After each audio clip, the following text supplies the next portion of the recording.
rekan-rekan imam,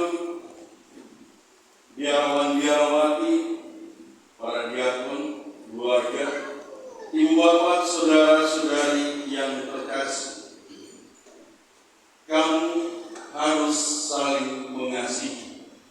Hadir sebagai sebuah pesan yang sangat kuat dan sangat dalam pada para murid dalam pesan-pesan pamungkas menjelang akhir kebersamaan dengan Yesus Sang Guru. Saling mengasihi tidak hanya menjadi hebat dan terkesan keren ketika diucapkan dan dipoles sana sini menjadi sebuah quotes atau kutipan yang memenuhi story dan status media sosial kita. Saling mengasihi lahir dari sebuah kenyataan betapa tidak semua murid-murid Yesus paham akan penderitaan hebat yang akan mereka alami karena menjadi pewarta cinta Tuhan. Mereka belum mengerti sungguh betapa semua jalan salib itu akan menjadi sukacita bila mereka harus saling mengasihi, saling meneguhkan, dan saling menguatkan satu sama lain, sembari memohon bimbingan Roh Kudus untuk menuntun mereka dalam jalan hidup sebagai murid-murid Yesus.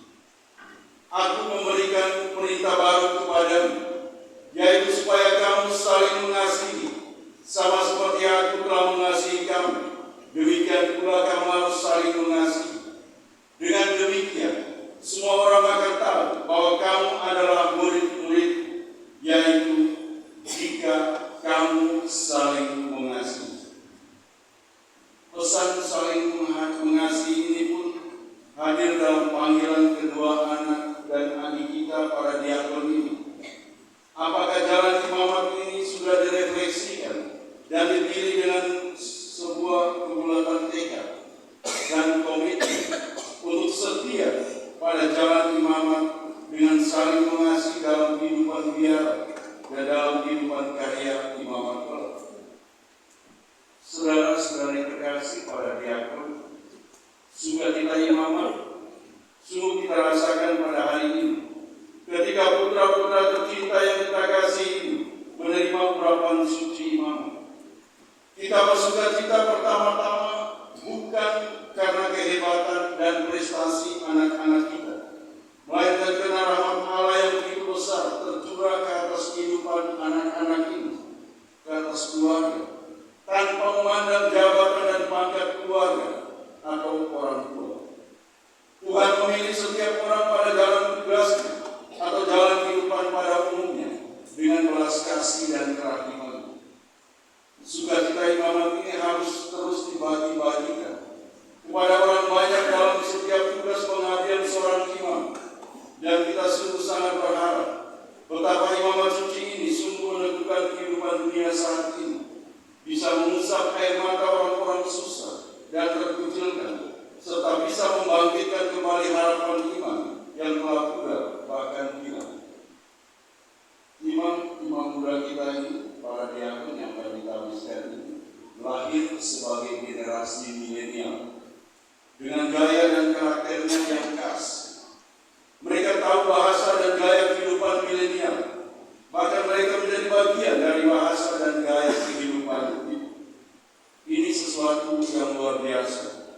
Ketika imam generasi milenial ini pun harus sanggup masuk dalam kehidupan dunia saat ini tanpa harus kehilangan jati diri.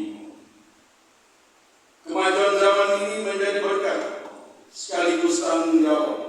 Ketika adik-adik kita ini menjadikannya sebagai jalan untuk meluarkan jalan lebih ke dalam ke tengah kenyataan hidup kita saat ini, kita berharap mereka tetap ingat kata-kata Yesus. Kamu harus saling mengasihi. Para diakon, saudara-saudari, kisah pewartaan Paulus dan Barnabas di Listra, Ikonium dan Antioquia menghantar kita untuk masuk dalam pesan penting kisah para rasul. Betapa kita harus bertekun dalam iman dan betapa untuk masuk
senantiasa menghayati ketulusan dalam keseimbangan, doa dan karya, serta menjalani setiap tugas pengabdian